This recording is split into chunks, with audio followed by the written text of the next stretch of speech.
नमस्कार दोस्तों, स्वागत है आपका हमारे YouTube चैनल जिसका नाम है परीक्षिता एकेडमी।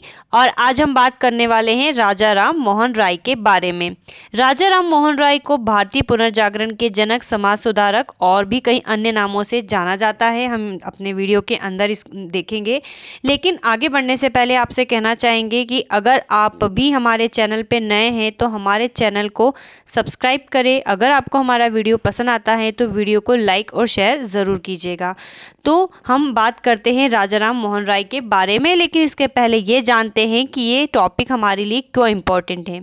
वैसे तो आप इसे जो है राजा राम मोहन राय की बायोग्राफी भी कह सकते हैं, लेकिन हम बायोग्राफी से ज़्यादा हमारा जो ये वीडियो है ये एग्ज़ाम के पॉइंट ऑफ व्यू से जो है कंटेंट बेस्ड टॉपिक है, जिसमें आपको काफ़ी अच्छा मटेरियल वो भी सीक्वेंस में जो है देखने को मिलेगा।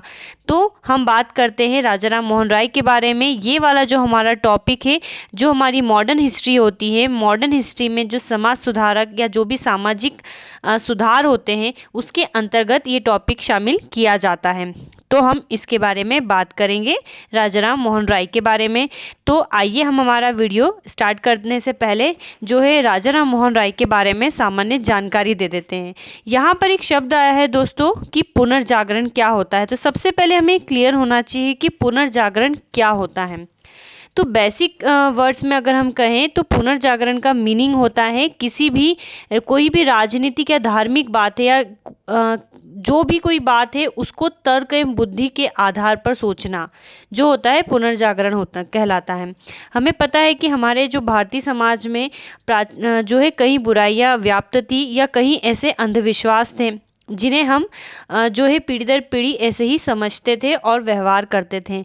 लेकिन समाज का जो है एक मध्यम वर्गीय शिक्षित दर्जा ऐसा आया जिसने कि उन बातों को तर्क और बुद्धि के आधार पर जो है सोचना शुरू कर दिया। तो उसी को कहते हैं पुनर्जागरण, अर्थात उससे जो है पुनर्जागरण आई और इसी पुनर्जागरण या समाज सुधारक वाले प्रयास ने भारत की आज़ादी में अपना जो है एक आधार तैयार कर दिया।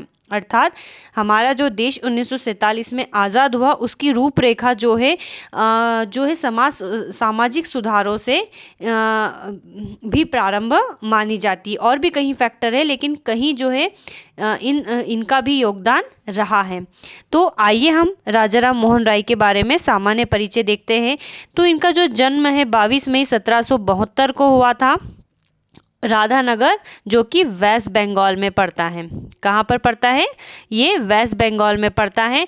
और आपको बता दें हम कि जो इनका जीवन काल है वो 1772 से 1833 तक जो है रहेगा। अर्थात यहाँ पर इनका जन्म होता है और इस वाले टाइम पे इनकी डेथ होती है। पिता का नाम जो है रमाकांत है और माता का नाम जो है तारिणी देवी है। ये जनरल चीज़ें थी। अब अगर हम बात करते हैं इनके उपनाम या उपाधि के बारे में, जो कि काफ़ी इंपॉर्टेंट क्वेश्चन है। जैसे कि इन्हें जो है राजा राम मोहन राय हम कहते हैं, लेकिन जो राजा है इनको उपाधि दी गई थी अकबर, एक मुगल सम्राट रहे हैं अपने समय में, अकबर द्वितीय। ये वो वाले अकबर नहीं है जिनका युद्ध महाराणा प्रताप से हुआ था। उसके बाद उनकी जो जनरेशन में अकबर द्वितीय आए थे, इन्होंने अपनी पेंशन लेने के लिए इन्हें लंदन भेजा था राम मोहन राय को। इनका जो नाम था राम मोहन राय था और साथ में उन्हें राजा की उपाधि दी। किसने? अकबर द्वितीय ने। और ये वाला जो क्वेश्चन है MPPSC में पूछा जा चुका है कि राम मोहन राय को राजा की उपाधि किसने दी थी।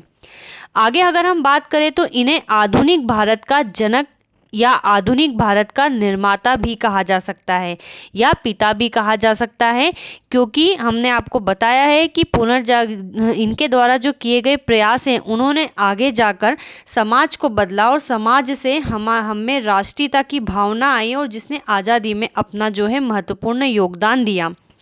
इन्हें आधुनिक भारत का अग्रदूत भी कहते हैं, नव प्रभात का तारा कहते हैं, अतीत एवं भविष्य के मध्य सेतु कहते हैं और सुभाष चंद्र बोस ने इन्हें जो है युगदूत की संज्ञा दी है और साथ में ही इन्हें भारतीय पत्रकारिता का जनक भी कहा जाता है। क्यों कहा जाता है हम आगे देखेंगे। तो इनके हमें उपनाम या उपाधि याद रखना है।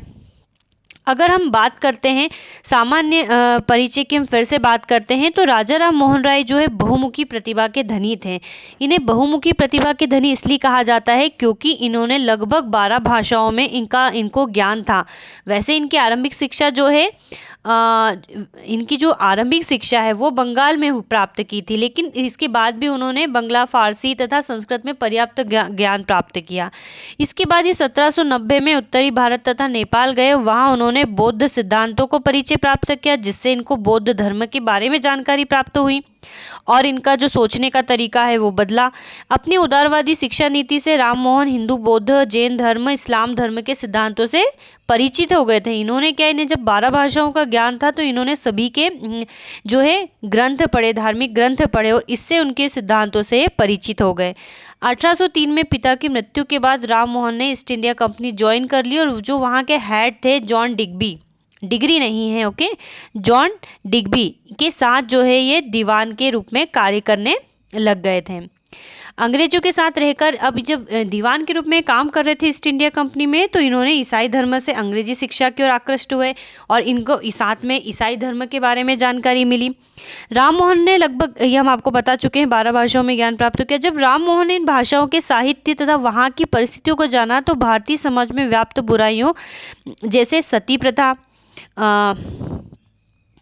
मूर्ति पूजा, पुरोहितवाद, अवतारवाद, जातिवाद, छुआछूत आदि का खंडन किया तथा समाज को पुनर्जागृत करना चाहा। इसीलिए इन्हें पुनर्जागरण का पिता कहा जाता है। अर्थात ये बातें इन्हें जब विभिन्न धर्मों में पढ़ते थे तो उन्हें ऐसा लगता था कि वहाँ पर ऐसी बातें नहीं है और हमारे देश में ऐसी क्यों बात है, तो उन्होंने इन चीज़ों को तर्कता पे कसना शुरू कर दिया। अर्थात इन्हें पुनर्जागरण का हम पिता कहते हैं। अब इनके द्वारा जो महत्वपूर्ण कार्य है वो काफ़ी इंपॉर्टेंट है। तो 1803 में फारसी में इन्होंने एक बुक लिखी थी जिसका टाइटल था तुरफात उन मुवादिनी।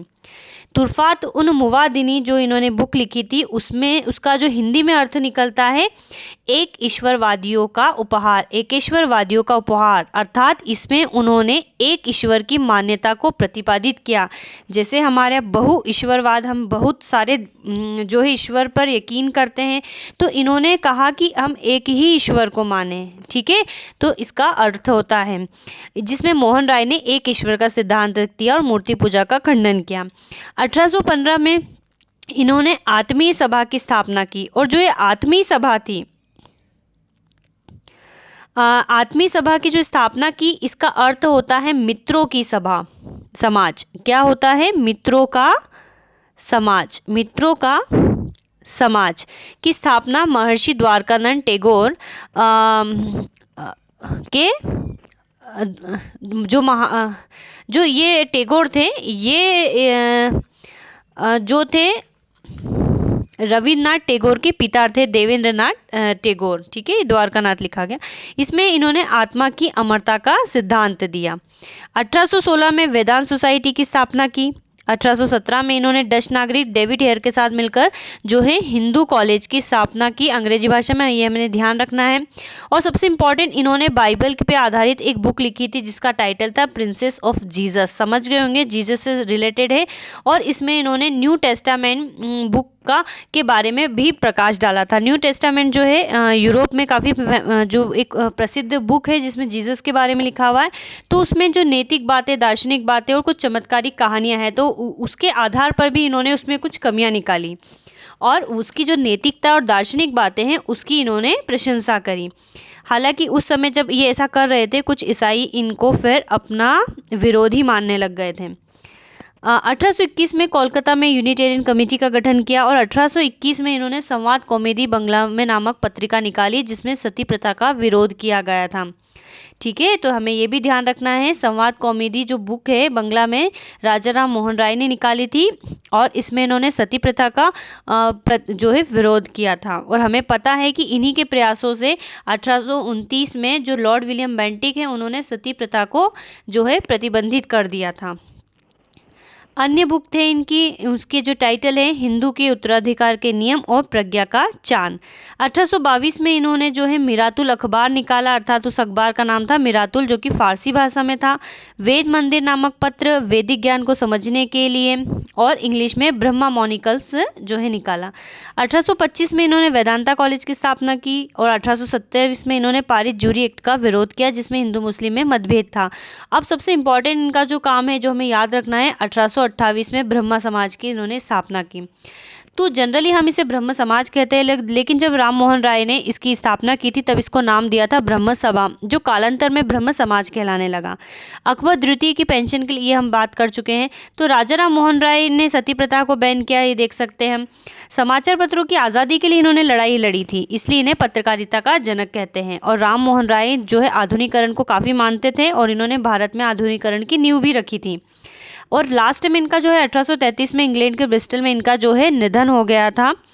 और जब राम मोहन राय जो है पाश्चात्य संस्कृति, या हम कहें कि पश्चिमी शिक्षा से काफ़ी प्रभावित थे, पश्चिमी रीति रिवाज उससे भी काफ़ी प्रभावित थे, तो उस समय इनका कुछ लोगों ने विरोध भी किया, जिसमें से राजा राधाकांत देव जो प्रमुख हैं।